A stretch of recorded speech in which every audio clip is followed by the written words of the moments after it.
Okay, so now we're on the constructed question solutions of chapter 1. ठीक है, chapter 1 में हम लोगों ने MCQs कर लिए हैं. अब हम लोग आते हैं कंस्ट्रक्टेड क्वेश्चन सॉल्यूशन के ऊपर. First one is how do increase temperatures lead to more frequent heat waves in the city. कह रहे हैं कि जो इंक्रीज टेम्परेचर होता है, यानी जो बढ़ा हुआ टेम्परेचर होता है, वो बहुत फ्रीक्वेंट हीट वेव्स कैसे लाते हैं सिटी के अंदर. हीट वेव्स का मतलब होता है गर्म हवाएं जो होती हैं. ठीक है, तो वो ये हीट वेव्स इतनी फ्रीक्वेंटली का मतलब होता है बहुत जल्दी जल्दी, बहुत ज़्यादा ज़्यादा आ रही है. सो इसका रीज़न क्या है. We waves in city, higher average temperature means that these will be hotter.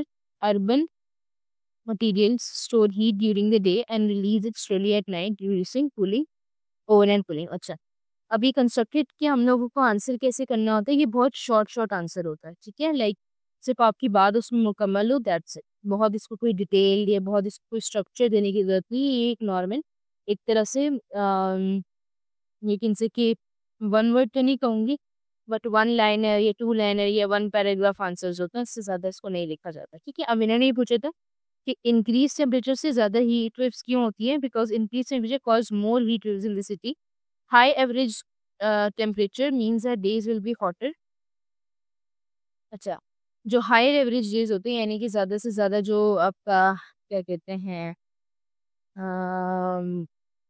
ज़्यादा गर्म टेम्परेचर जो होते हैं, तो उसमें आपकी गर्म टेम्परेचर होने का मतलब क्या है कि आपकी जो सराउंडिंग है उसके अंदर हीट आ रही है. हीट आने का मतलब है कि वो जो हीट जो आ रही है, जो सूरज की उससे गर्मी आ रही है, उसकी वजह से जो आपका जो एयर पार्टिकल्स होते हैं वो हीट गेन करते हैं. और जब वो मूव करते हैं, हीट गेन करने से काइनेटिक एनर्जी आती है.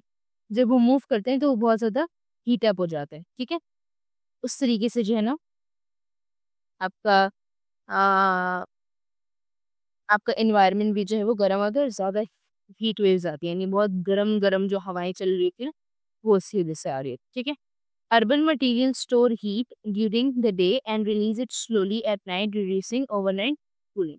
अब अक्सर ऐसा होता है कि अर्बन मटेरियल यानी कि जो शहरी इलाके होते हैं, वहाँ पे जो आपके पास बहुत सारी चीज़ें होती हैं, जैसे घर हैं, पौधे हैं, है कोई भी इस तरह की चीज़ें जो होती हैं, वो क्या करती हैं कि वो बहुत ज़्यादा जो है वो आपका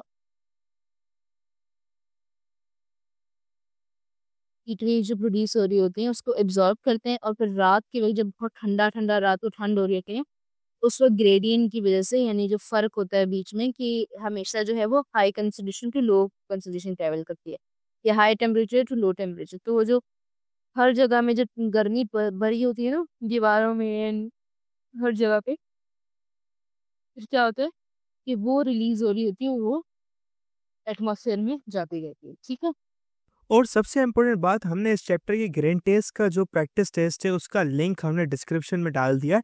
आप डिस्क्रिप्शन में जाकर ये ऊपर पहला लिंक है प्रैक्टिस ग्रेन टेस्ट को, यहाँ पे जाएं और सॉल्व करें और प्रैक्टिस करें. यहाँ से आपने अगर प्रैक्टिस कर ली, आपके एग्जाम्स के अंदर MCQs के अंदर 100% मार्क्स गारंटेड है. उसके अलावा अगर आपको हमारे फ्री नोट्स चाहिए, lecture, guest papers, model papers चाहिए, तो इस पहली वाली लिंक पे क्लिक करके आप हमारे चैनल को ज्वाइन हो जाए, और दूसरी वाली लिंक को क्लिक करके आप हमारा व्हाट्सएप ग्रुप है इम्पोर्टेंट प्रीमियम, उसको ज्वाइन हो जाएं. ठीक है, अगर आपको ट्यूशंस वगैरह के अंदर एनरोल होना है, कोई डाउट है, तो ये हमारा व्हाट्सएप नंबर, इस पर क्लिक करेंगे आप डायरेक्ट व्हाट्सएप पे चले जाएंगे, और तमाम बुक्स के PDF इस वाले यहाँ पर आखिरी वाले आपके पास गिवन है. आप यहाँ से कोई भी बुक उठा सकते हैं, आपकी जो मर्जी चाहे, सारी की सारी क्लासेस का. इसके साथ साथ आपसे रिक्वेस्ट है, आप चैनल को सब्सक्राइब और वीडियो को लाइक भी करते हैं.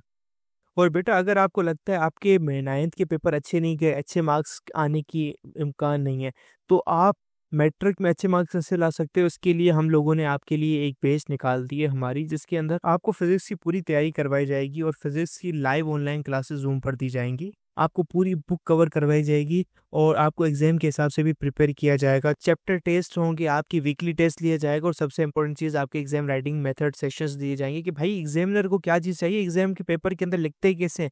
और सबसे इंपॉर्टेंट, हमारे guess paper, target paper, model paper जो हम देते हैं ना आपको, गेस पेपर, उससे 60 to 70% तो आपका पेपर लग ही जाता है, तो आपकी 70% तो तैयारी हो गई. और अल्हम्दुलिल्लाह अल्हम्दुलिल्लाह अल्लाह के शुक्र से हमारे बच्चों के 85 से 90% से अबव आ ही जाते हैं बिल्कुल आसानी से, जो इस चीज़ को फॉलो करते हैं. और इसकी फ़ी पता है पूरे साल की एक सब्जेक्ट की कितनी है? सिर्फ और सिर्फ 3,000 रुपये आप लोगों के लिए। पहले पिछले साल 12,000 थी, उससे बड़ी भी थी, लेकिन अभी आप लोगों के लिए हमने कर दिए सिर्फ और सिर्फ 3,000 रुपये।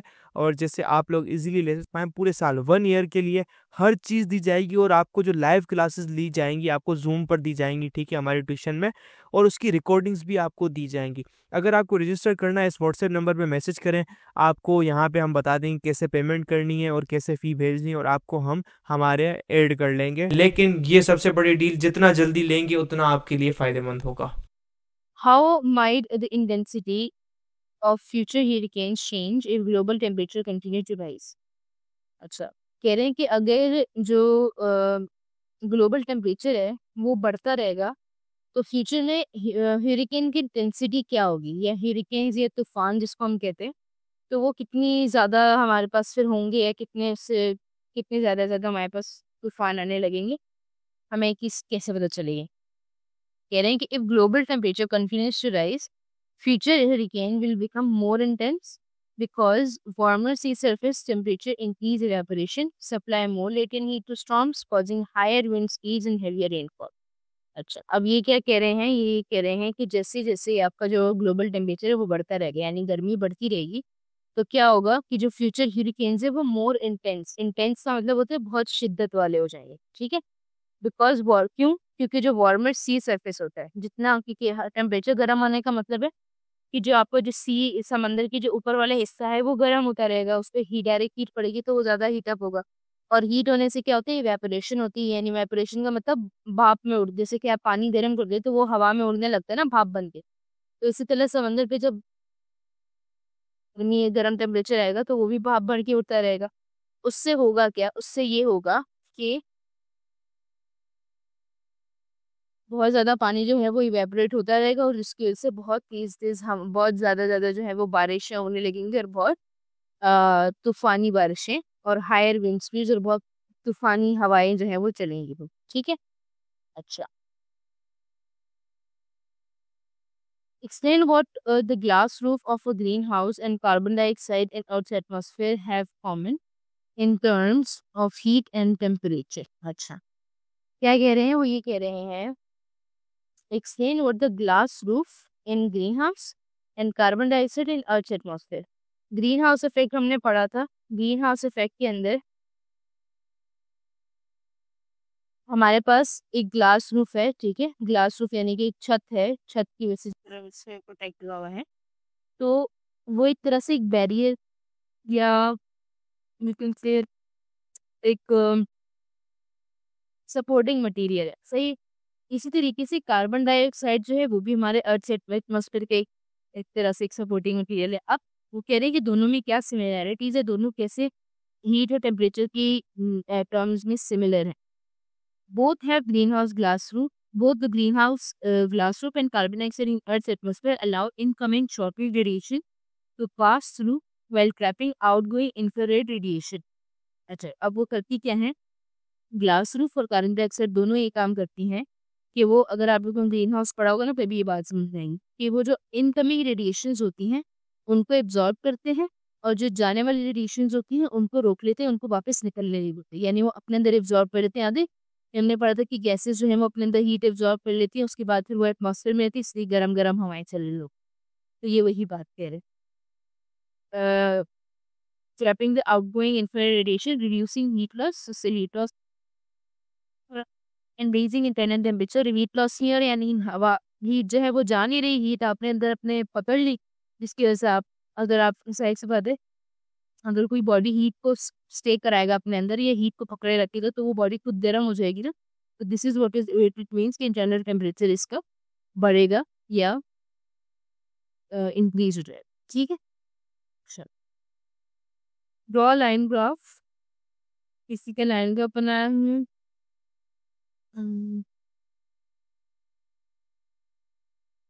temperature of water or and iron over time in direct sunlight.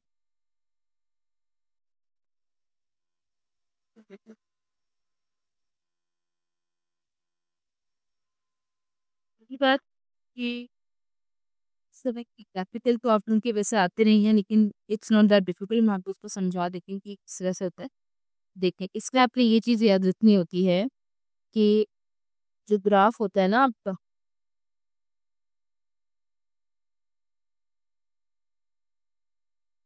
जो ग्राफ होता है हमारा, उसमें दो साइड्स हो, ठीक है। एक ये एक्सिस होता है जिसको हम बोलते हैं एक्स एक्सिस, और एक ये वाला एक्सिस होता है जिसको हम बोलते हैं वाई एक्सिस, ठीक है।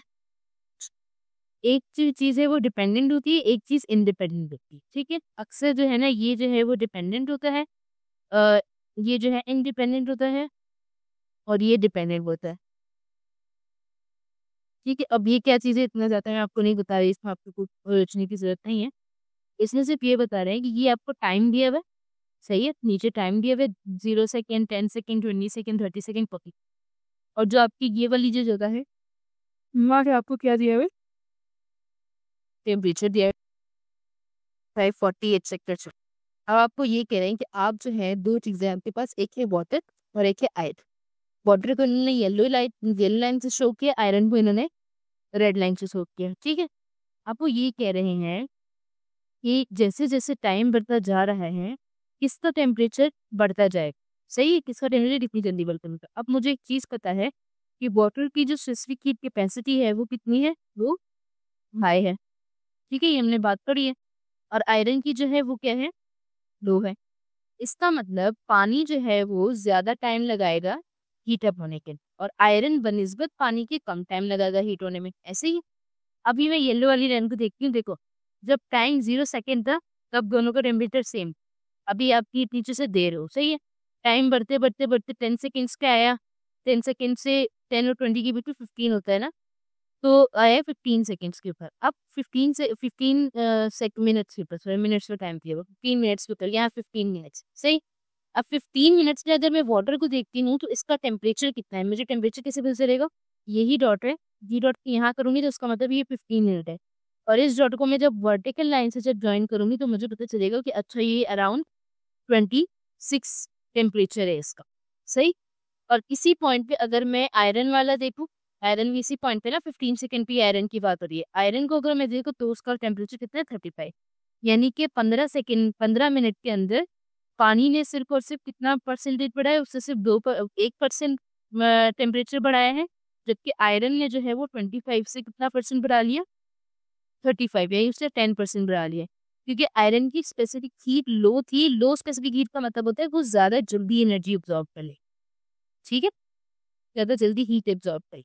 तो इस तरीके से ही इस ग्राफ पर प्लॉट, सही। इसी तरह जैसे जैसे आगे जाते हैं, देखो 30 सेकेंड्स के अंदर वाटर जो है वो कितना है, इसको वहाँ पीछे से मैं जोड़ूंगी तो मेरे पास कितना आ रहा है, फर्ज कर लो कि अभी जितने यहाँ पे डॉटेड लाइंस बनी हुई नहीं है, तो ये समझ लो कि आपके पास आ रहा है तकरीबन 28। और अगर मैं यहीं पे आयरन का देखती हूँ तो आयरन की जो है वो मेरे पास 45 आ रहा है, सही है। इस तरीके से मुझे पता चलता है कि हमारे पास आयरन ज़्यादा जल्दी गर्म हो रहा है टाइम के हवाले से, लेकिन वाटर स्लोली गर्म हो रहा है। अच्छा, कह रहे which heats up more quickly, metal, because it's temperature rises much faster steeper. इस ग्राफ से मुझे देखने की पता चल रहा है कि मेटल जो है वो ज़्यादा जल्दी हीट अप होगा। Which cools more slowly and why, water ज़्यादा अच्छा, हमने बात करी थी कि जितनी ही चीज़ देर से गर्म होगी उतनी ही देर से वो ठंडी भी होगी। तो वाटर जो है वो cools down slowly. Why? Because it has higher specific heat capacity. Just one niders. ठीक है? चल, when you boil water and iron on a pot on stove, which heats up faster? Iron pot or the water provide release. अब वो कह रहे हैं कि अगर आप जो है वो बॉईल करो वाटर को और आयरन पॉट को, पानी या आयरन पॉट यानी जो water in and iron pot यानी लोहे का जो बर्तन होता है उस स्टील का बर्तन दो, उसमें अगर आप इसको बॉईल करते हो, which heats up faster, the iron pot और द वाटर, क्या चीज़ पहले गर्म होगी, जो पॉट है या फिर पानी। ऑब्वियसली मतलब ये पॉट है आपके पास, यहाँ पे आग लगी हुई है, ठीक है, और उसके अंदर पानी पड़ा है। तो जब आग लगी हुई है तो पहले क्या चीज़, ये पॉट गर्म होगा या पहले पानी गर्म होगा, ऑब्वियसली मेरे जहन में भी आता है कि पहले पॉट गर्म होगा। Iron pot because it has lower specific heat capacity just like shown in the table. क्यों होगा, क्योंकि आयरन पॉट जो है वो मेटल है और उसकी स्पेसिफिक हीट कैपेसिटी बनिस्बत वाटर की लो होती है, इसी वजह से जो आपका वो है मेटल पॉट है वो ज़्यादा जल्दी गर्म, ठीक है।